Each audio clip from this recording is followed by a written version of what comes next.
Hey everyone, CWD Music Reviews here. I am CWD and this is going to be a music review of the new YG album, Still Brazy. YG is a West Coast rapper, up-and-coming MC, and this is his sophomore release, I believe.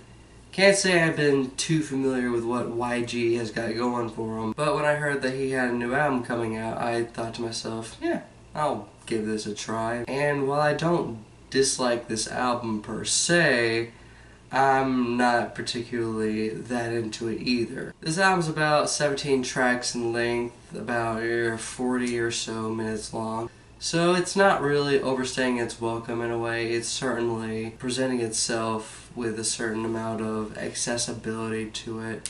It's pretty immediate, relatively speaking, in terms of hip-hop releases. My big problems with this album essentially come in the form of two things: nostalgia and hypocrisy. On the former note, I have to say that the 90s era-ish G-Funk type instrumentals on this album, for the most part, they're actually particularly good. I'm not really disliking a whole lot of them. For the most part, you got all these really catchy, really ear-grabbing, head-bobbing type grooves about it that reminds me a lot of like albums like The Chronic and All Eyes on Me and other 90s era albums that really embrace this West Coast G-Funk sound. There's even some moments where some trap influence is incorporated within some of these tracks, like Who Shot Me, to an extent Twist My Fingers, Gimmie Got Shot, and I'm pretty pleased with the instrumentals. Like, there's not really an instrumental that I'm like angry at, really. It's just YG I'm not that particularly fond of. And once again, it's got to do with like the nostalgia thing. It's not just the topics that he touches down on for most of this album that has already pretty much been touched down on. It's like every aspect of what YG's album has going for it. His rap delivery reminds me a lot of Dre at some point, as well as some Snoop Dogg. The track Police Get Away with Murder actually has his like voice cracking as if like he's trying to get emotional about something.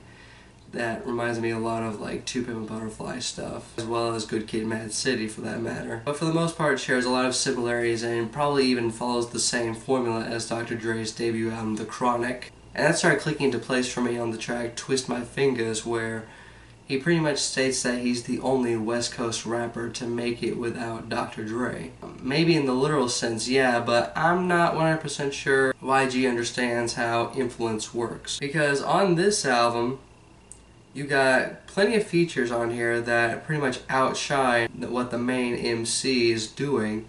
There's a linear structure to these tracks, even if there's not like a full-blown concept or anything of that nature. The synthesizers and bass all ring G-Funk. There's even some piano lines that really do reflect on what a bunch of 90s hip-hop stuff goes for. Add to that, the topics are pretty much the same, just violence and crime, being a real G in California, bitches being bitches, and all this other stuff. Even his delivery is like reminiscent of that era, and here he is having the nerve to say that he didn't need Dr. Dre for this album. And I know what you're thinking, well, that's a pretty unfair comparison there. To say that a rapper is needing Dr. Dre for an album in terms of influence isn't really the same thing as just following in the exact footsteps of said album.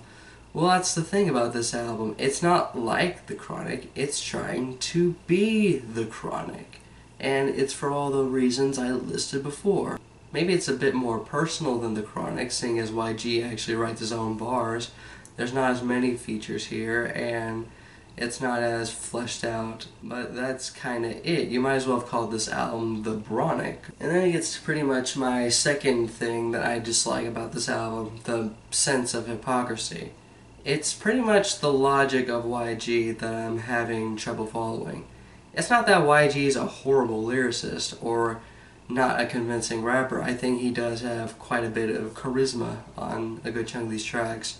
like Twist My Fingers, like Still Brazy. But he pretty much spends the majority of the album touching on all these typical topics of the West Coast era of the 90s. Don't come to LA, pretty much sounding what it sounds like, just don't come to LA, it's a really dangerous place and people like us will kick your ass or kill you or something. The track Gimmie Got Shot actually has a pretty clever metaphor about Gimmie being this person that begs, demands, and pretty much wanting like handouts, and this individual ends up getting shot. When you say gimme this, gimme that, you eventually face the wrath of the environment that you're in. And the track She Wish She Was pretty much being the most misogynistic track on the record. Pretty much the track is about women that go around like exhibiting their basic sexual autonomy being described as a word I can't use, but men, which is really disingenuous, and I hope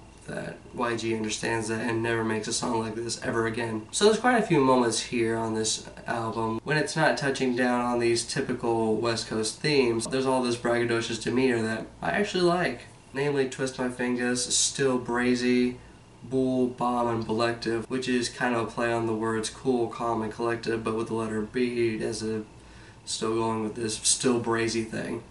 But then the last 3 tracks of the album, it just gets conscious all of a sudden. You get the track FDT, which is an acronym for Fuck Donald Trump, which it sounds exactly what it is. It's a song that's like an exact protest of Republican presidential nominee Donald Trump. Blacks and Browns being about, I guess, the environment that minorities are facing in this environment, how they're not all that safe within the area that they live in, this ghetto. And the track Police Get Away with Murder, of course, being about how the police are out murdering black people and minorities when they're unarmed, and you pretty much have no choice but to arm yourself in the event that the police do come after you. And I actually agree with the point that it's better to be armed with some kind of self-defense and get locked away for about 10-15 years than for you to not be armed and then killed by the police anyway and get a life sentence in a coffin. But here's the thing though, these 3 tracks pretty much contradict everything you have been saying for a good chunk of the album. I mean, you're gonna say that people shouldn't start begging in the streets or asking for handouts, along with telling women that they need to respect themselves and be more ladylike and not demonstrate their sexual freedom, and yet you're going to criticize a conservative frontrunner who pretty much believes in the same things you're saying, weirdly enough. I mean, I wholeheartedly agree, fuck Donald Trump, but given everything you've been saying from like track 7 to track 12, fuck you, YG. I just don't think there's quite a bit of consistency within YG's logic for the span of an album. Because on one side of his mouth, he's pretty much being this straight up G in the West Coast. Pretty much reviving this G-funk thing. But then, out of nowhere, he's pretty much saying, hey look, we need to band together to make sure this guy who is only going to make this black on black problem and this white on black problem, all this institutionalized racism just be more prevalent and pretty much start controlling women's bodies more.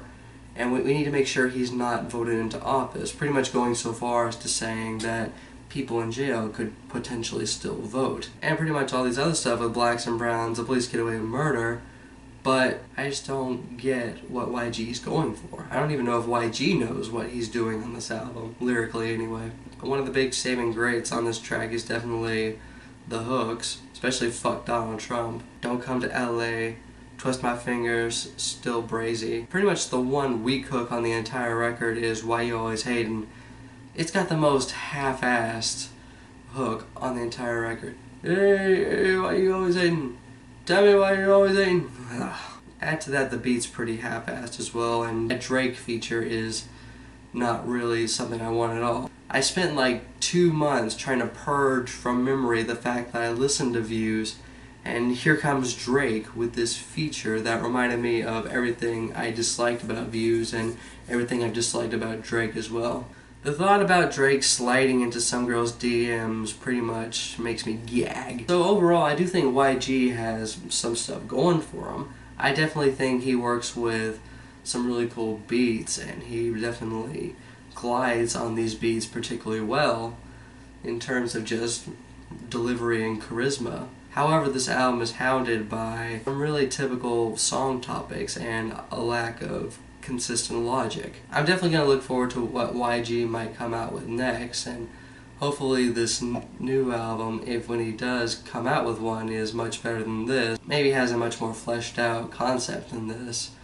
But as it stands right now, there's not really anything here that makes me take it seriously. And the album cover, that's like a fusion of like James Blake's self-titled and Where's Waldo Blackified. It doesn't really help either. This album is a plus 0.5 out of plus 3. Certainly somewhat enjoyable. It's got a strong instrumental backbone, and YG isn't the worst rapper in the game. He's definitely a promising force, but still, it's not really for me. If you loved that 90s West Coast era, then you're definitely going to want to check this out. You'll definitely like it a lot more than me. If you give this album a listen, what'd you think of it? Did you like this album? Did you dislike this album? What was your reasoning for that, and what should I consider listening to and reviewing next? CWD Music Reviews here, signing off.